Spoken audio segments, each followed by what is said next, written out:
Hello there friends, welcome back to another episode of Generation Tech. My name is Alan, and Merry Christmas in a few days, and Chag Sameach to all my Jewish brothers and sisters out there. Now, let's take this wonderful and festive time of the year to remind each other of the many wonderful things that we share in common as a human species, and let's not focus on the small and petty things that make us different from one another, because we have to fortify the human race for the upcoming battle we're surely going to face against marine mammals and smart home appliances. Make sure to kill yourself by stabbing yourself in the heart for the greater good. Okay, great. That's the perfect segue for our topic for today. The Yuuzhan Vong were terrifying. As a race, they were horribly scarred, worshipped pain and destruction, and quickly took over most of the known galaxy when they invaded in Legends. But what a lot of people forget is at one point in time, the Yuuzhan Vong weren't all that different from you and me. Okay, maybe they were a little bit different, but they were more chilled out, okay? But then a cataclysmic war was started in the galaxy by two AI species that plunged their galaxy into chaos. The Yuuzhan Vong won that war, just barely, but their culture and galaxy lay in ruins as a result. And so the Yuuzhan Vong took on the harrowing journey across the empty blackness and death that lies in between galaxies to look for greener pastures. This is also why the Yuuzhan Vong became extremely technophobic and basically tried to kill anyone who used any sort of rudimentary technology. All of their technology was based on biotech and stuff like that.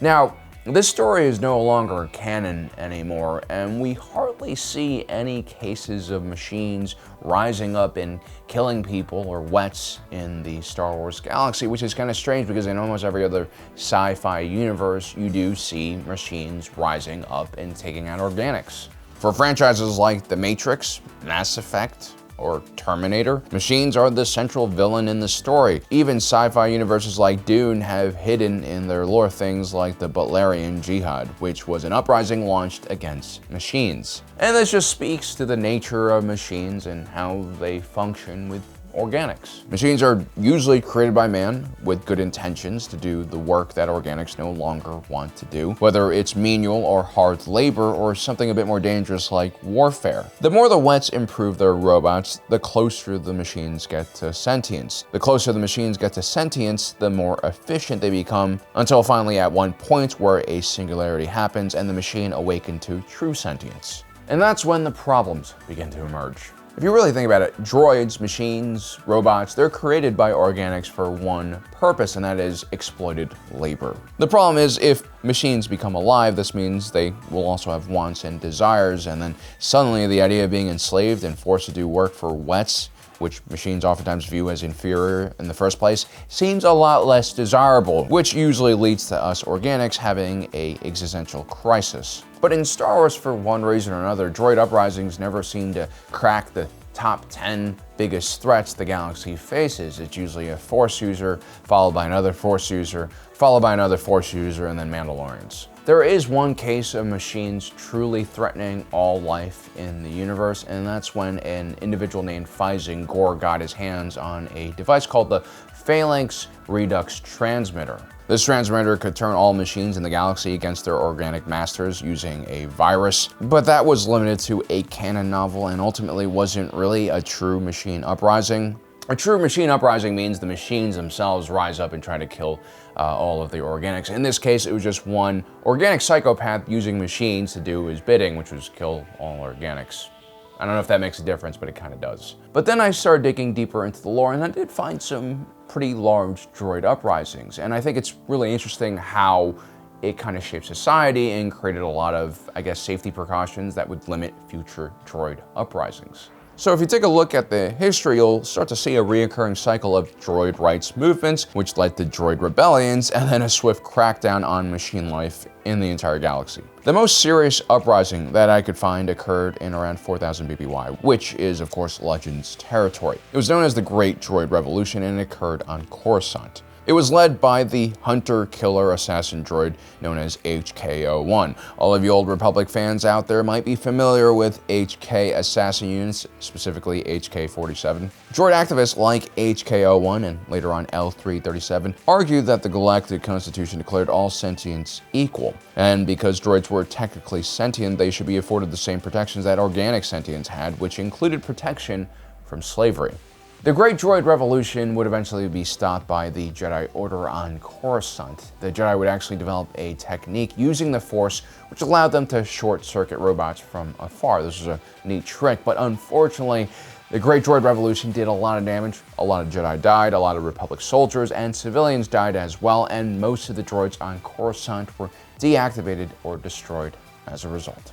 The violence shocked the Republic and more or less ended the droids' rights movement at the time, and also led to the rapid development of weapons-grade ion weapons, which were used to, of course, disable droids. In the current era of Star Wars, which ranges from the prequels to the original trilogy, the Clone Wars played a huge part in creating a general anti-droid sentiment. Your droids, they'll have to wait outside. We don't want them here. The barman Wuher had lost both of his parents to battle droids during the Clone Wars. This was unfortunately a very common occurrence for citizens of the Outer Rim during that period. If you guys recall, Din Djarin also had a very similar traumatic experience as a child and only survived his ordeal because a bunch of Death Watch Mandos saved him and then adopted him into their order.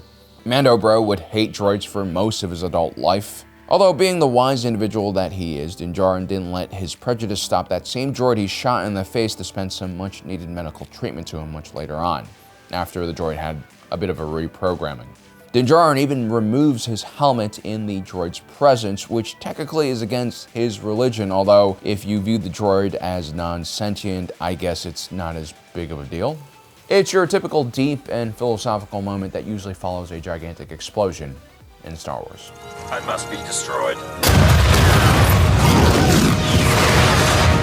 Anyway, this general anti-droid sentiment could be felt at every level of society, and not only in the Outer Rim, but also in the core regions. Let's not forget that Dooku managed to successfully attack Coruscant with the droid army. And amongst spacers and freighter captains, nothing was more feared than the terrifying buzz droid, which tore ships apart from outside, venting their inhabitants into vacuum. The problem with anti-droid sentiment and discrimination was that it oftentimes drove droids out of mixed communities of organics and droids. It wasn't uncommon to find droid-only colonies established in remote parts of the galaxy. Such areas were breeding grounds for future droid revolutions.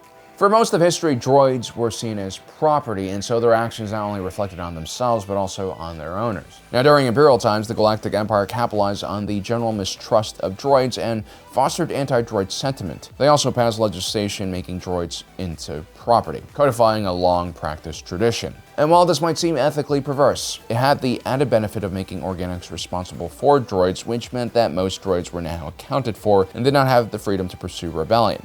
Speaking of rebellion, the Rebel Alliance not surprisingly believed that droids were sentient and gave them more autonomy and rights.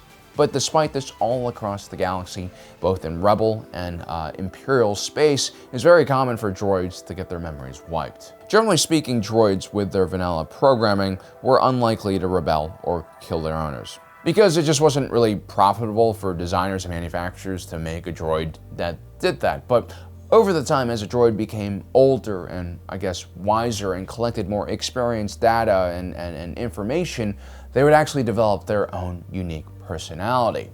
They would also get kind of buggy. R2-D2 is a great example of a droid who's not had his memory wiped in decades. Despite the Republic military's Clone War policy of having astromechs wiped after each mission so that their navigation charts and mission caches don't fall into the wrong hands. But of course, Anakin Skywalker owned R2-D2, and he didn't really like to follow procedure, and he liked R2-D2 the way he was. The astromech Chopper and the hybrid droid L337 also didn't have their memories wiped for a long period of time. And as you probably know, all three of these droids were kind of a pain in the ass and extremely grumpy, but also very smart and competent. Other droids like IG-88B ended up killing his creators, and then he would become one of the most powerful bounty hunters in the galaxy, fighting for coin and notoriety.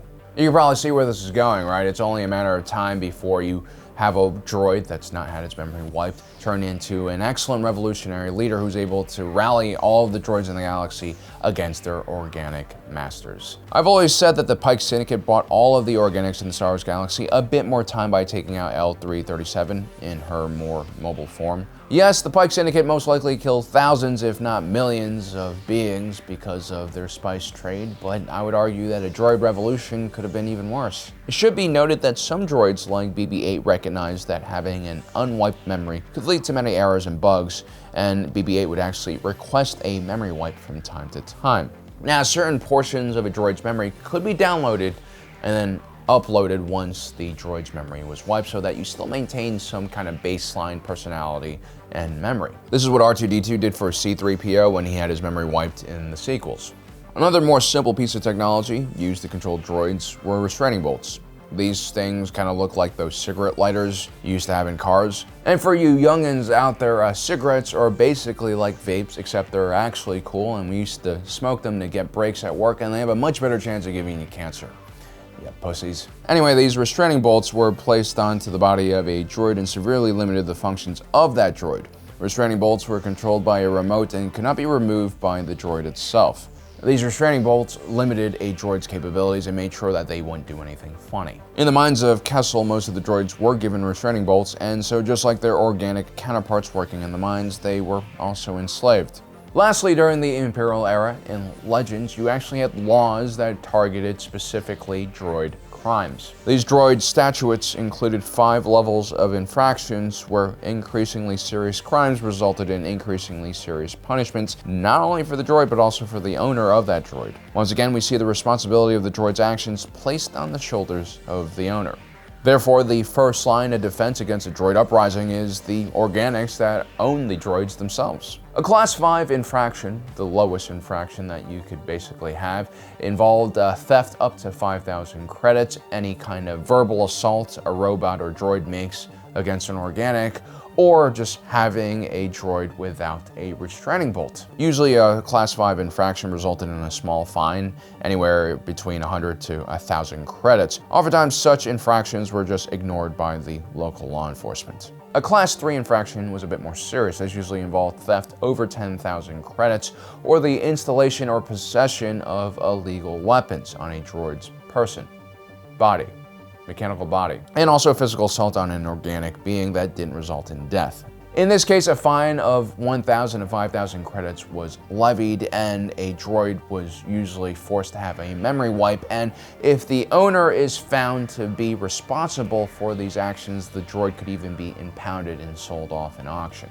Class 3 infractions were usually overseen by local authorities and not considered a larger federal issue that the Imperials would take a look at. Now, Class 1 infractions were considered a capital offense. These were really serious offenses, and oftentimes they were even censored by the Imperial authorities so as not to spread, chaos and fear. A Class 1 infraction involved a conspiracy to overthrow the Galactic Empire, voluntary manslaughter, harming or having the intent to harm Imperial personnel, and carrying out espionage activities against the Empire. A Class 1 infraction almost always leads to the incarceration of the owner, and that's a minimum sentence of 5 years and up to life in prison. The droids were almost always destroyed in these type of cases. Now, this is Legends, but in my opinion, until, canon lore can fill in those details, I generally take these Legends details and I consider them headcanon until they're proven otherwise. Another interesting piece of canon legislation passed by the Imperial Senate was the complete ban of creating droids that could harm organics, aka no battle droids. Arkid Industries, however, was able to bypass such legislation by working closely with the Imperial military and marketing their KX series droids as security droids. This is also why these KX units usually didn't have weapons bolted onto them.